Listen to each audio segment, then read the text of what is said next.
I Thank was you. I was very picking up on this building blocks and combinations. I think that we see that a lot, and if we move forward within a digital economy, these building blocks, I would say, are allow people who don't necessarily maybe need to know what's inside of them to combine them into relatively sophisticated Yeah. structures entrepreneurially. So not only do you have this creation of new technologies, but the building blocks allow for even more elaborate things to be built Yeah. by Yeah. entrepreneurs as well. So when you wrote your paper a few years ago, I wanted to ask you a follow up on that. You wrote about for McKinsey. You wrote for Quarterly. There, you wrote where is technology taking the economy?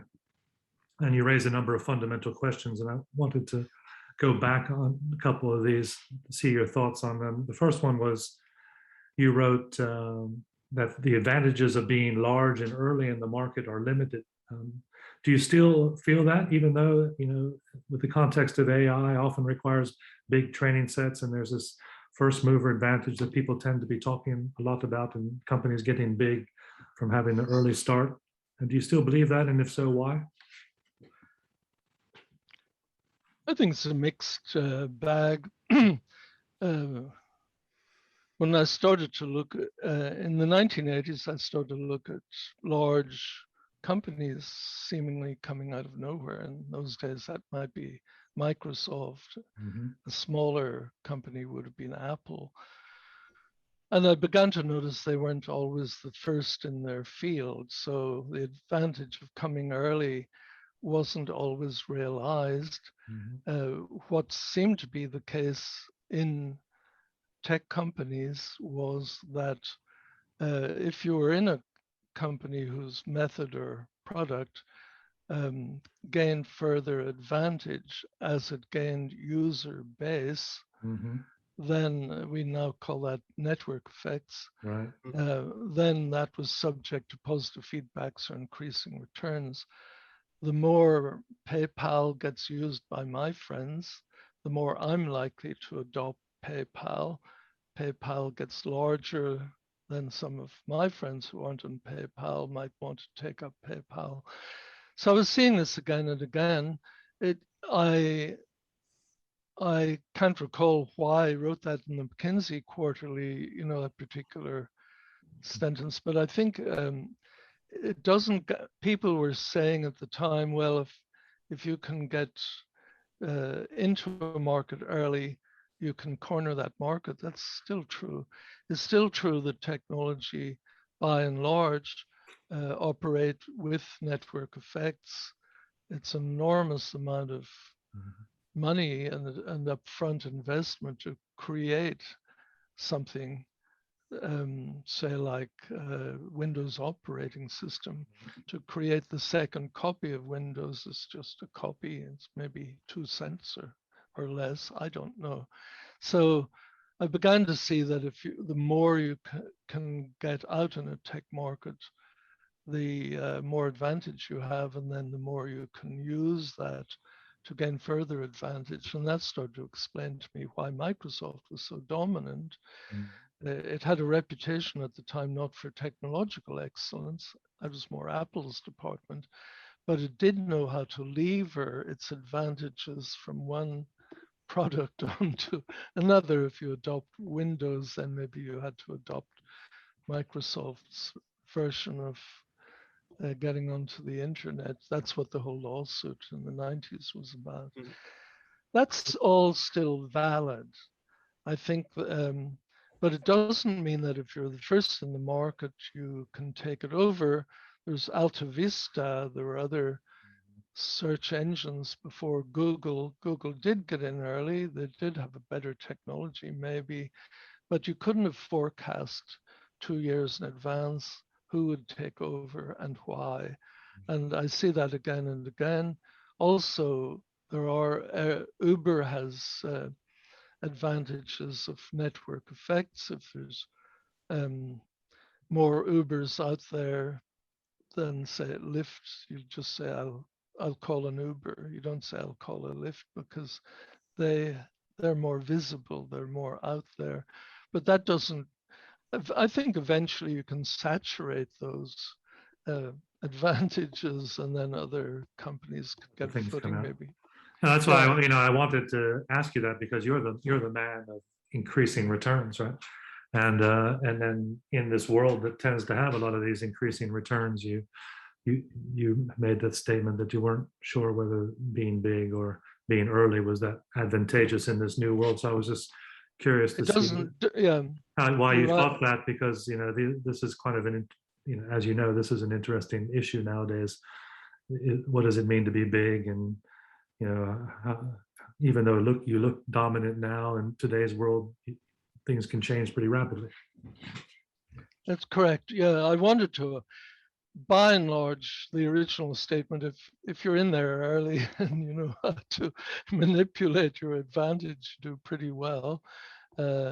Apple's now doing well, but it wasn't doing well even if it had the first recognizably modern computer in the Mac in 1984.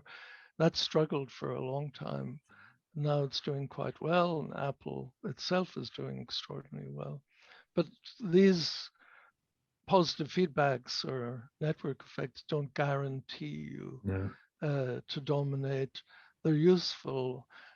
What you see in every time is someone like Bill Gates or later on maybe people who ran Apple or other companies, Google, had a good instinct for how to use their advantages to keep building the company. But it's not a slam dunk. I think I said that because I remember in the year 2000, 2001, there was a big tech frenzy here in Silicon Valley. And new entrepreneurs with new ideas would go in front of VCs, venture capitalists, and they'd say, we have a terrific idea. If we can get in early, and we will amass all the network effects and lock in the whole market. And I remember at the time getting the whole thing collapsed like a house of cards, and I got part of the blame because they were using this logic and taking it out of context. I said the true context, I remember saying, was if you have 20 firms trying to get into this space and there's only going to be one winner, your chances are 95%, out of 100, 95% you're going to fail. So don't take it if you just get in early without a lot of good strategy, you're going to lock in the market. It doesn't mean that because you're early you will get these network effects. It just means that you have an opportunity to get them. Maybe. Yes, well said. Yeah, exactly. Well, and you also mentioned PayPal, which makes me think about Peter Thiel 1 to 0 book, in which he mentioned not the first mover advantage, but the last mover advantage, saying that's where you want to be. You want to be the last company to capture the market and then to stay there for as long as you can. So, well, I think smarts has a lot to do with it. I would say Steve Jobs was a brilliant designer and a brilliant engineering thinker, a superb instinct as to what a computer should look like or a smartphone. Not always a smart strategic mover, not as good as some other people in the business. Pretty good, but he didn't have that sort of extra oomph that would position things at the right time and the right place. Possibly he started too small. I don't know. I was always surprised. I've had an Apple since 2 months after they came out in 1984. And it flummoxed me as an economist that this was clearly a superior technology. Why wasn't it used? Well, it is now, but there's a little bit of the Betamax VHS issue there too with it. Exactly right. Yeah. Exactly. Yeah. And so taking a step back in the same article, you do mention the fact that technology might form those valuable building blocks that are then used and may eventually change society. And so that leads me to ask you the following question regarding the role you think technology is taking not from the perspective of one company as a way to make profit, but from the perspective of the entire economy as a way to modify our human interactions. And so I'm curious to since you've been observing technology for quite some time, I'm curious to hear from you if you think technology is becoming more relevant and a primary factor defining our everyday life. Is it going in this direction, or do you think that technology has always been a defining factor and it is not more of a defining factor today than it was 20 years ago, let's say? I think it's a little bit of a semantic question. If you go back to, excuse me, 1750 or so, my mantra would be no technology, no economy. You would have water wheels, you would have mill ponds, you would have water wheels helping grind grain, people supplying flour, you could make bread and so on. So if you don't have technologies, you don't really have what we would call an up-to-date economy, even if the date is 1420 or 1750. Technology is always central. It's not a peripheral thing. It's always central. You can have people, but they do need sharp edges. They need bows and arrows. If you want to go back more thousands of years. So technology is always central, whether we're hunting or gathering or baking bread or something. What's changed, I think, is that we're changing in my lifetime, and we have changed from an economy heavily based upon factories, which is very much what you see in economic textbooks still. So there's inputs. You put lime and you put sand and you put water and so on into a cement factory and maybe gravel, and you get cement or concrete coming out. And in between is some mysterious thing called a firm and technology production function that magically does all this. That's changed. And I think that what we're moving into, and you'd be certainly completely aware of this as much as I am, we're moving into an economy that's based upon, for want of a better word, programmed functionalities. I want to get some item in Apple, maybe a new computer. I'm not going to march down to the computer grinder and try to buy one in a sack or to get one from the factory output store. It's more that everything is based upon somehow not so much inputs and outputs, but more by a conversation among functionalities. So let me go back to an area that you know extraordinarily well, which is blockchain. Blockchain, if it's anything, is, in my language, a conversation. So you have people or financial people or possibly even intermediaries, possibly banks, that want to do something. They want to exchange something. But then what blockchain offers is a conversation. This transaction is taking place. I can verify this transaction. I can log the transaction here. Thousands of other people can do such and such. We will bring in cryptography and make all of this happen. So notice that's not an input-output thing. You could stretch it and say, sure, wishes go in on one side, out come trades or transactions. It's just available. And it's available on a platform. I want to order something. Today I ordered lunch. I did that online. Our cafeteria is closed here for COVID reasons. So that's on a platform. So basically, the economy is turning much more into a conversation than physical inputs and physical outputs. Again, I go to an airport, I want to fly.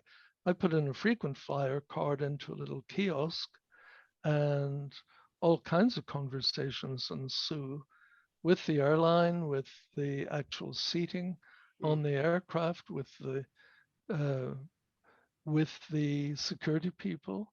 If I'm going to London, maybe the further securities on the destination side, and so on. So the economy is becoming more a set of interactions, or if you prefer, a set of conversations.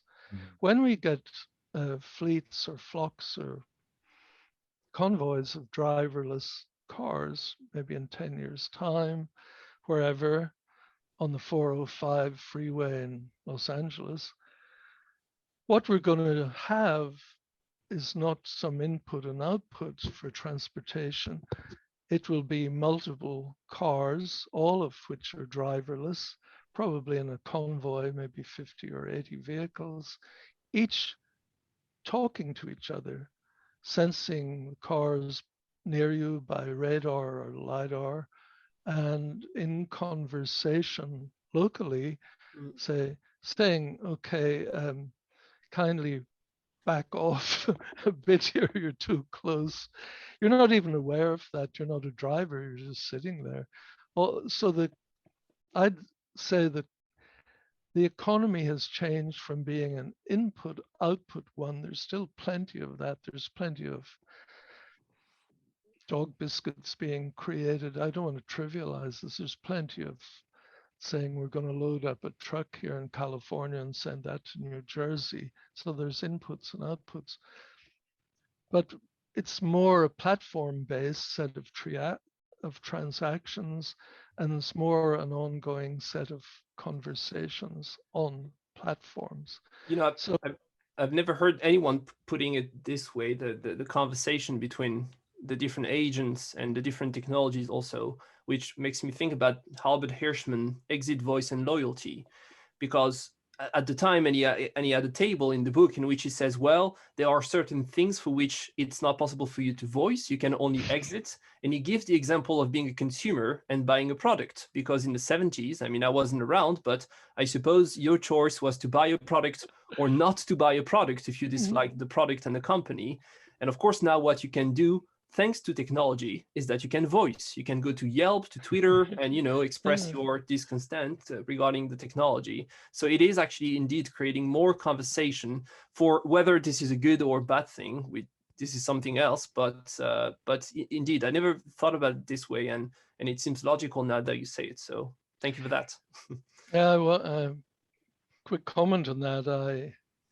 I was lucky enough to know Hirschman. I was a huge fan of his book on development. Can't recall what it was called. It wasn't the book you mentioned. That was another book of his. I think the man was brilliant. What I'm talking about is not so much having a conversation with the product. Am I going to, I'm looking for a new house, say, I can exit or say, I'm not sure the foundations are sound in this house, voice or loyalty or whatever. It's more that what's happening in the economy is quite directly becoming a set of conversations. So go back to blockchain. In my view, what artificial intelligence brings is a set of autonomous conversations. I'm fascinated by autonomous air traffic control, and I mentioned that before. And so that would be a set of conversations between individual aircraft approaching some airport, mediated by some autonomous set of algorithms, possibly with human oversight, possibly not. It should be a lot safer eventually than human air traffic control. But this is, so we're arriving at an economy where things are talking to things non-stop, because these individual elements in the economy are reacting and acting in a space that we're not aware of, the virtual economy. And everything then becomes, if you like, a conversation. This functionality triggers another one. Maybe a choice is made. Oh, he's this and not that, so I will send him an advertisement for whatever, shaving lotion or something like that. So everything's becoming a conversation.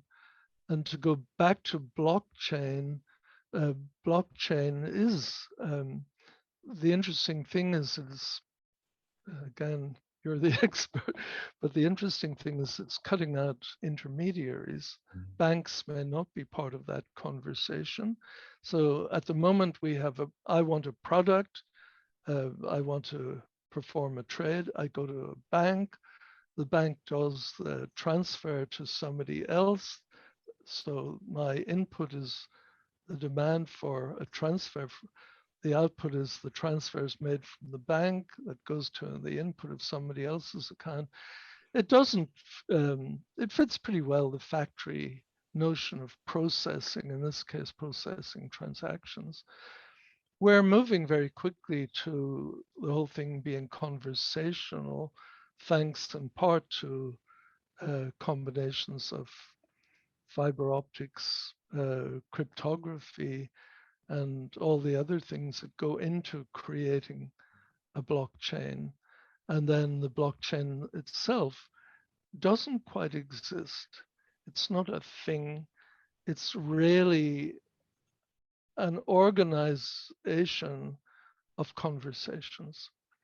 And I hope this isn't getting too abstract, but this is a very different setup from saying, I'm going to produce beer and I've got hops and water coming in and cans of beer going out. Not to denigrate one or the other, but so you asked, is the economy changing? Yeah. And in this conversational economy, everything is in conversation with everything else. And there's no reason to suspect that that's going to settle down. So I think that this is very much, this is very much what we're heading. I didn't say, I think you asked, Bo, had I changed, is there stuff I would like to have added to that article, which was now 6 years ago or something, 4 years ago. Yeah, I think that in a previous article, actually in 2011, I said the economy is becoming conversational and virtual. And so this is giving us a very different set of ideas, and that's more dynamic, coming back to your dynamic Competition. your dynamic competition initiative is very much along those lines, because everything now is more fluid and more autonomous. Things are self-healing. So even the supply of electricity, which appears very physical, there's generating stations, there's transmission lines, there's receiving areas for electricity in households and cities. But that now is becoming much more a fluid, autonomous conversation. And any competition in that area would be dynamic, if I understand the approach right, and conversational. Now, I think this is interesting. I want to pick up on one more concept you created in this paper, which I think is interesting, and it relates to an area that I find fascinating. Because as technology grows, I always see technology eliminating constraints. The institutions of society related to the technologies are based on a certain set of constraints. And we start to eliminate these constraints. And now we're talking about, the robots making the robots. And as you say, we're having conversations. And so we start to get to a point now, the machines are talking to each other, where again, we're removing constraints in society. And I kind of talk about this when I hear people use the term Industry 4.0. It gets me excited because I'm an engineer as well and like to think about new technologies. But then I want to link this to society like you do. And so I think, well, what about, don't we need to be worried about humanity 4.0? Not just how is this going to affect it? And I know you speak about this in your paper. So I always thought, when we talk of creative destruction, we often focus on that in the long run, something better is created. But we don't always focus maybe enough on the idea that in the short term, there's destruction. And recently we've seen this, and we've seen it creating populist movements. And so in between the creative destruction that takes the world forward and creates a lot of value, as Schumpeter talks about, people struggle in between. And you said in this world, this might become even more structural in a world where the machines are doing things. You have this technology unemployment, and that we are moving into an era of distribution, a distribution era. And we have to think maybe differently because the way that society is going to be constructed will be different. Could you talk a little bit about this issue of this distribution era? Mm-hmm. Well, like many other economists, recently, and probably both of you, I started to wonder where automation was taking the economy. And I began to realize that blue collar work was becoming very vulnerable to automation where it hadn't before. In fact, what artificial intelligence did was it took something that we do very well as human beings for the first time in history and allowed that to be done automatically by machines, and that is association. I'm sorting forms in an insurance company. I'm treating. I'm recognizing faces. And suddenly, thanks to deep learning and advances in computational technology, machines could start to do this for the first time around 2012. And that's suddenly computers can do associative intelligence. Not so before that, we had machines that took over and were able to do heavy lifting, muscular. They replaced horses and they replaced human muscles to give us automobiles and so on. Now they're replacing quite a lot of human judgment and what we would say, what I would call associative intelligence. For example, I apply to my bank for a loan or a mortgage, and 20 years ago, 10 years ago, I would have maybe been called in for an interview with somebody and just to establish that I was okay and had a steady job, could repay. Now that's just as likely to be handled by an algorithm, and the algorithm would be in conversation with other algorithms, establishing my credit worthiness and my reliability and level of education and type of job and age and so on. And all of these go into some further algorithms, a la associative intelligence, and via AI, I get the mortgage or not. Interestingly, I've watched this in China. That whole lengthy process can get done in fractions of a second. I watched somebody in China who was developing this, and they said, "Okay, I'm going to look for a loan of maybe approximately $3,000." They developed an app, so the young woman typed in that she wanted $3,000 in Chinese currency, and the application recognized her voice, or alternatively, she could have just taken a selfie, recognized her face, and contacted her bank, contacted other banks, contacted her credit worthiness, her history, and so on. and 2.5 seconds later she got the loan, or would have been turned down. So we're moving into a different era.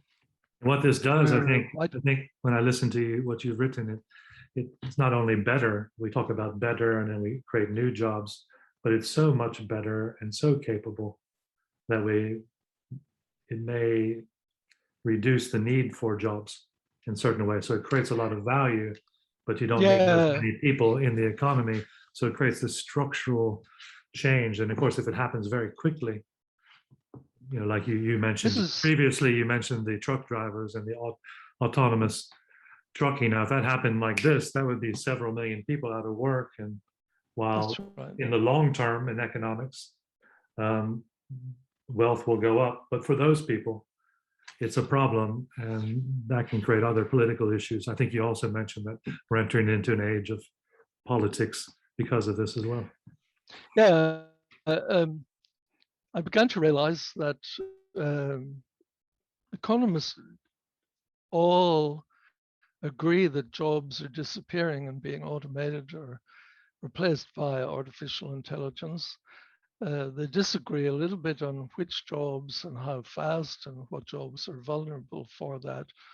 And they disagree as to whether there will be some miraculous new sector. When mass production came along, or agricultural jobs changed, we moved into factories. When service jobs came along in great amounts, we moved from factories into the service economy. Now white-collar service jobs are disappearing. We don't have a navigator in an aircraft like we did 50 years ago. We just have GPS system or some version of that. And so things dramatically. So jobs are disappearing, and actually John Maynard Keynes had pretty well predicted this in around 1930 in an essay. And so I began to realize that we are, for that reason, the menu in the economy is no longer how much can we produce of widgets or gizmos or cars or washing machines. We can do that. The main issue, if a lot of white collar jobs are disappearing and being disappeared, is access to the economy. So if you like, the trough is full. It's as full as it's ever been in countries in Europe and developed world, and certainly in the US. But the piggies are not quite sure that they can get access to the trough. If you don't have a job, you can't get access. And I think that consciously or unconsciously, we're realizing that the main problem in the economy, the main purpose of the economy, is no longer purely to grow and produce. That's very important still and will remain important. But the bigger problem is, how do you get access to what's produced? And so we're shifting into an economy where the main issue is access. If it's not via jobs, how will it work? And so we're doing this half consciously, but I think that that's now behind a lot of politics. You don't hear people talking about efficiency and growth quite as much as you did 20 years ago. You hear them talking about jobs.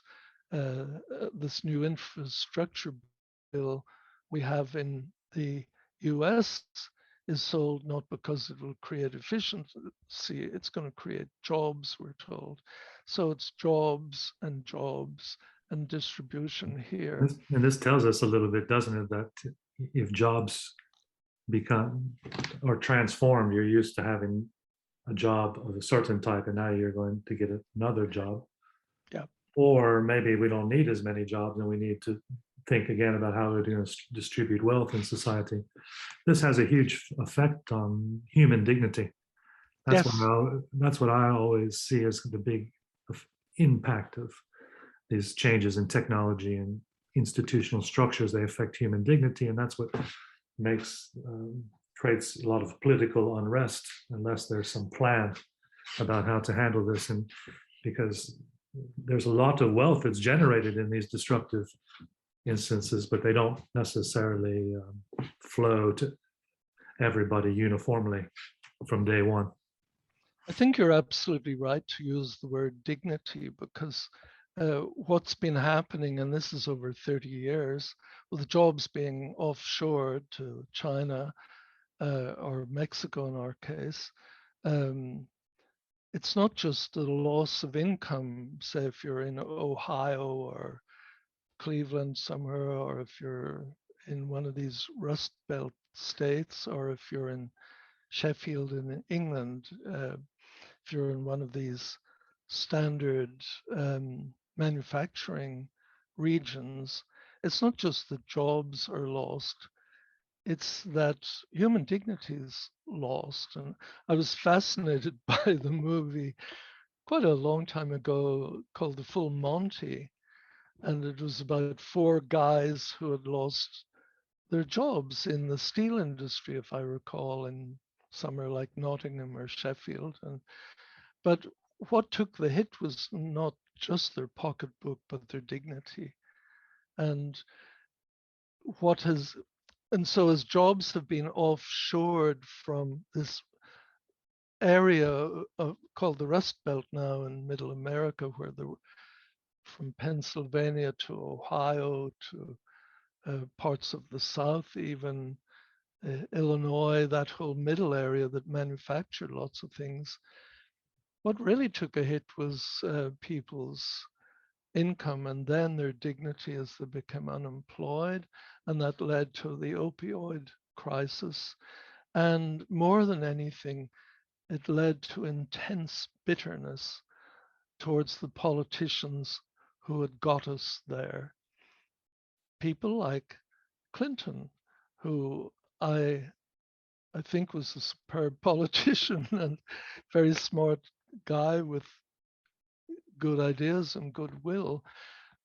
But the economists had brought out a myth that if all things were made in China or the Philippines or Vietnam, we'd all be better off, without paying attention to people who had lost their jobs, lost their dignity. And by the way, the suicide rates in the middle, in those areas reflect this. In the Full Monty, I think the most tragic thing about that was the men couldn't even tell their wives that they'd lost their jobs. So a lot of our self-image is caught up in jobs, and that's the way we get access to the economy. So I began to realize that we were in a different political era. It's not politicians quite that are causing this bitterness that elects populists, whether that's in Hungary or in the US or even in Britain. It's the loss of self-respect, it's the loss of income, it's the desperation. And people then are responding not to neoclassical economics. Everybody's going to get employed by whatever says law. Spontaneously. Yeah. So we're in a different era, where now we've entered an era of distribution, where who gets what's much more important. And if you accept that, then I would forecast several things that are worth forecasting, not always good news. And that is, we're not going to get out of this until we solve the distribution problem. We're going to be in a difficult political era for a long, long time. The whole neoclassical, neoliberalism ethic of efficiency and kind of masculine, we can do it. And rugged individualism. Perfect. Your English is better than mine. And so we're in an era where that is becoming irrelevant. So we'll hear a lot less about that. There'll still be plenty of diehards. We're in a different era. And the era has shifted from how do we produce more to a concern with who gets what. And we're seeing this in the US, even with COVID. We've seen several efforts to distribute money because differentially people were out of work and in different income brackets. For me, the reason I would like to continue this discussion with you as we go forward, because I think this is going to be a huge societal issue, a big change. Yeah. And so I look forward to discussing this more with you. It's definitely something that I don't think people really completely understand the magnitude of how this is going to impact, and at the speed. As economists, we know that sometimes time is not the variable that we use. Things happen automatically and equilibriums here and there, but in between these two graphs, a lot of stuff can happen that can even wipe out democracy. And of course, the economics that we think over here on this static graph is not going to work if we destroy democracy on the in-between part. But one more question from Thibaut, we'll let you go. Exactly. I was about to say, in the meantime, we do have a last question, which is a practical question. We're curious to hear, what advice would you give to a PhD student looking to conduct research in the field of dynamic competition and complexity economics? Or to put it differently, you wake up tomorrow morning, you are 20 years old. What do you do? I think I would just, if I were 20 years old, I'd go and celebrate and probably drink a lot of Guinness. So I was about to say, when I wrote the question down, what do you do when it comes to research? Just fair enough. You made it too broad, Thibaut. You asked me what I would do. I think I'd stare in the mirror for 2 hours and then faint. But anyway, sure, I know what your question is, and I think it's really good.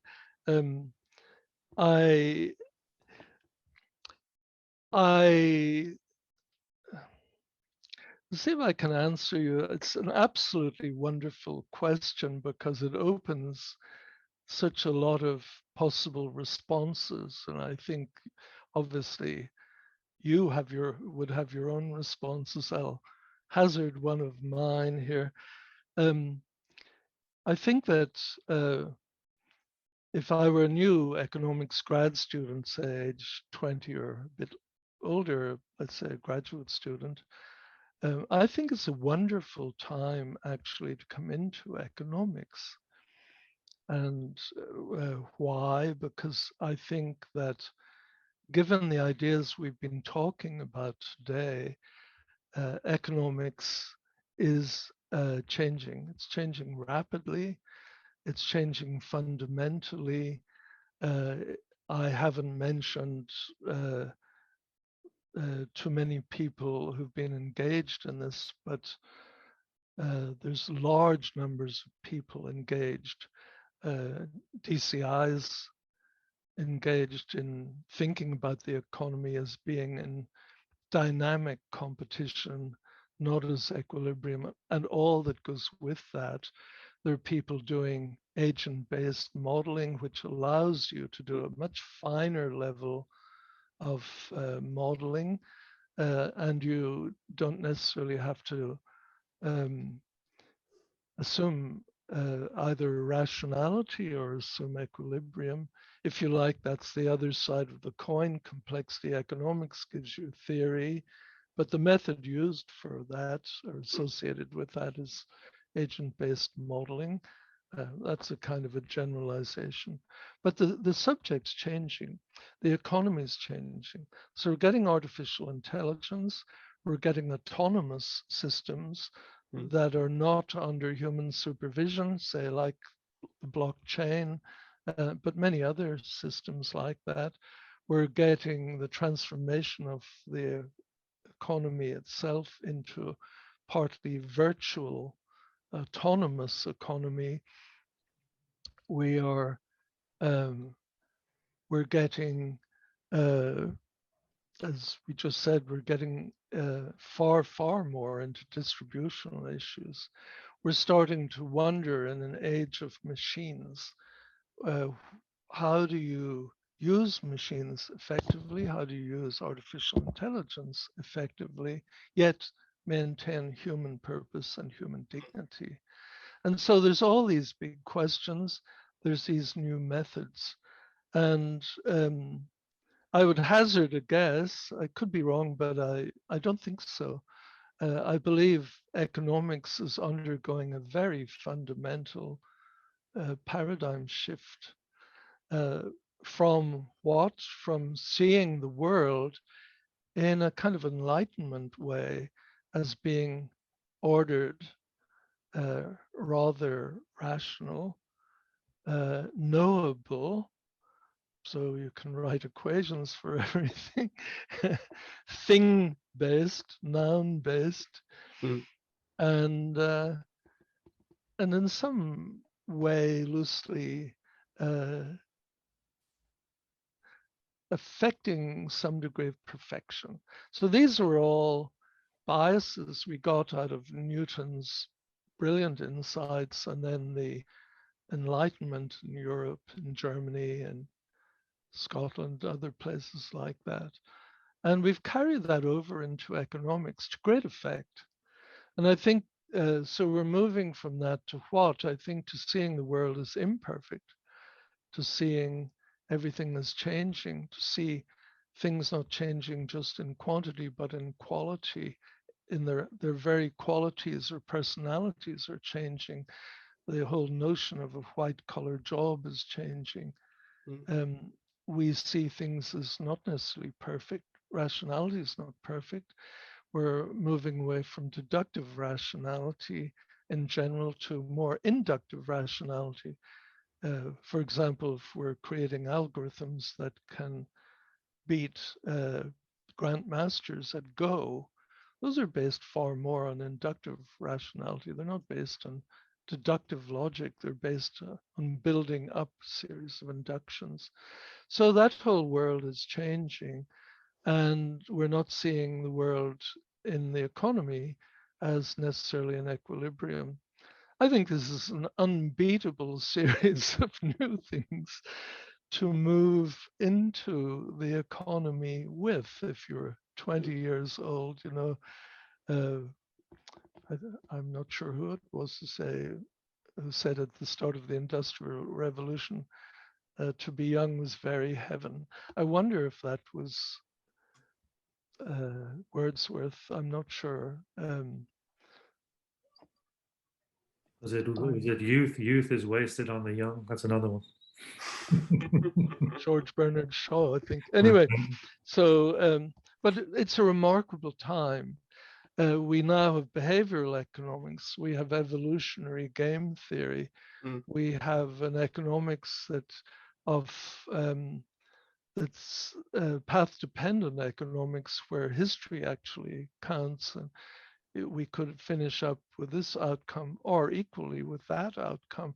None of these were available 30, 40 years ago. The whole idea that people's behavior is complicated. We're moving into an era worrying more about human dignity than just more than just human income or human employment.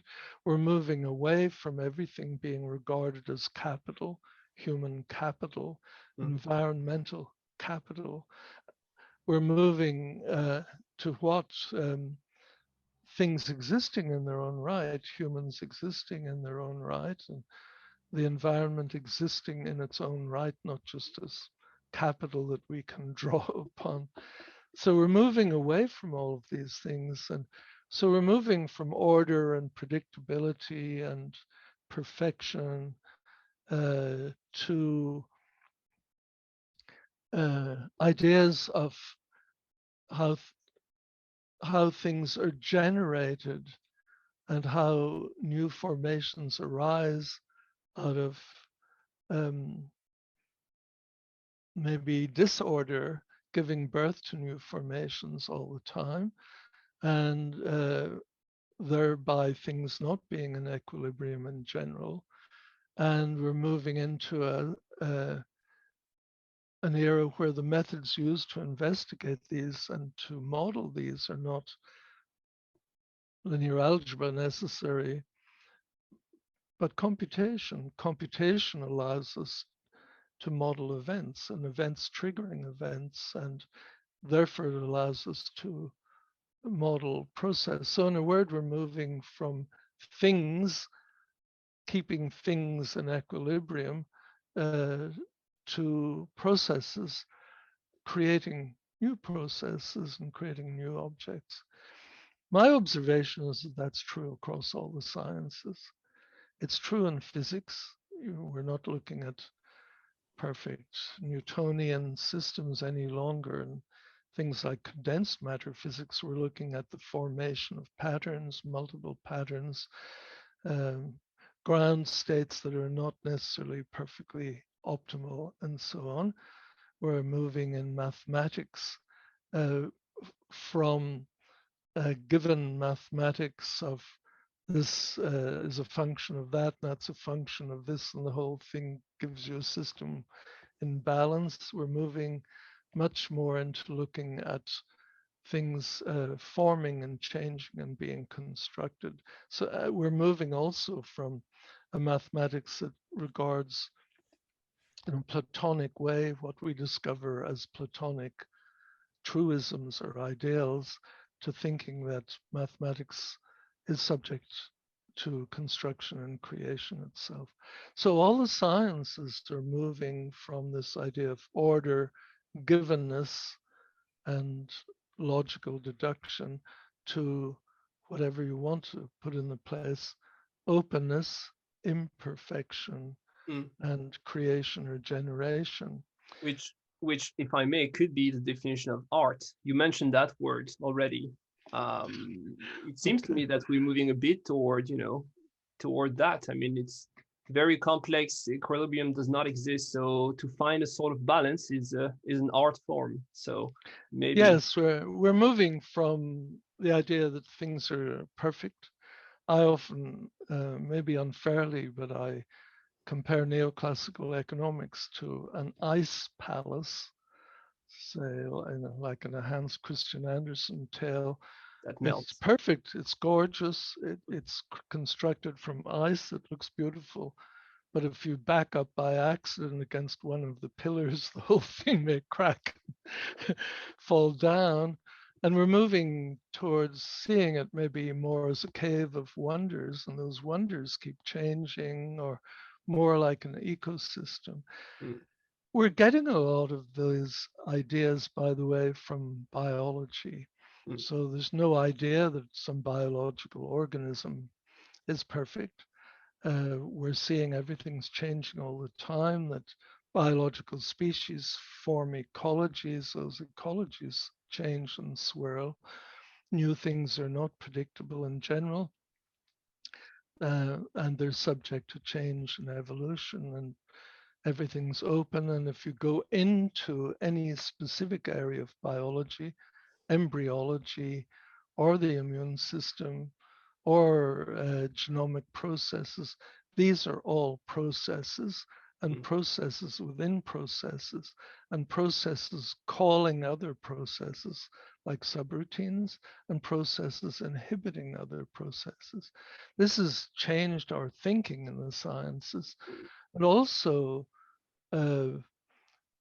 I would include computer science here, because we've really only had about 50, 60 years worth of computer science, but already it's shown us, I'm thinking of people like Stephen Wolfram, Greg Chaitin, other people like that, the computers, and John Holland too. Computer science has shown us that there's a fairly narrow set of algorithms or processes that give you equilibrium or predictability. Once you go beyond that and things get slightly complicated, say for cellular automata, you're in a world where you can't predict certain patterns. If they're in equilibrium, triangles all the way down, you can't predict a billion steps ahead. But Wolfram and others have managed to show us that algorithms events causing other events, if you like, don't have to be very complicated before you arrive at a stage where, if you know perfectly where you are now and the outcome, you can't tell where you will be in another 5 million steps other than just cranking it out and seeing. So I was very much fascinated by a book that Robert Venturi, the architect, wrote in 1965. It had a title like something like Contradiction and Complexity in Architecture. That's only approximate. But what he was, this was the tail end of modernism and the Bauhaus in the 60s, and he didn't like it. And he compared that sort of architecture, he used the phrase prim dreams of pure order. And I think that's what we have in economics is, yes, it's all rational, it's all ordered, it's all predictable, but that's a Platonic ideal, prim dreams of pure order. Venturi likes things that are contradictory, not perfectly predictable in architecture, complicated, not even very explainable, organic. And he uses the word messy vitality for that sort of architecture. And so I think, so to go back to your original question, what would I say about economics? I would say that if you're entering economics as a grad student in your early 20s, it's a wonderful time because we're in the process of shifting our view of the economy, using prim dreams of pure order to seeing it as alive and exhibiting messy vitality. Many influences are causing that, but how do you do economics if you're open to openness, organicism, messy vitality, and unpredictability? And I think, so this, whether any particular person were alive or dead or hadn't ever been alive, I think this is an inevitable change in economics. And I'm thrilled to have been, to be alive during when some of that was happening. So you would say, Brian, that the dynamic competition initiative has come around at the right time for this paradigm shift, and that we should tell the students that there's lots of big work to be done in the next few decades. So I'm inspired. I'm ready to go back. I'm old, but I feel 20 years old now. Listen to I'm too old. But I would say DCI, the Dynamic Competition Initiative, is it's not only reflects this change in paradigm, but it's one of the several little tributaries that are flowing into this great river of change. Complexity economics is too. All sorts of different influences, behavioral economics. I would also say agent-based modeling, computation itself. But it's a different awareness. How that applies to economics is going to create a very different economics within the next 20, 30 years. Great time to be an economist. And you already mentioned quite a few titles that could become PhD's title, messy economics or processes economics. So we'll leave it up to the students listening to us. Messy vitality. Messy vitality. That's great. Yeah. That's a beautiful one. Bo, do you have anything to say to conclude? No, just thank Brian for giving us so much of his time. It's great. And now he's created, we've talked for so long that we have so many more things now to talk about. So we're going to let him go on vacation this week, but then we're going to bother him again, I'm sure. First I'll go for lunch, but thank you very much. One thing at a time. That's talking about inputs. So thank you indeed. And your questions were fabulous. Usually I'm interviewed and, what do you think about standard economic theory and what are you trying to do that's different? But you're getting into real issues. This is wonderful. Great. Thank you. Thank you very much for Thank your you so time. much. Yeah.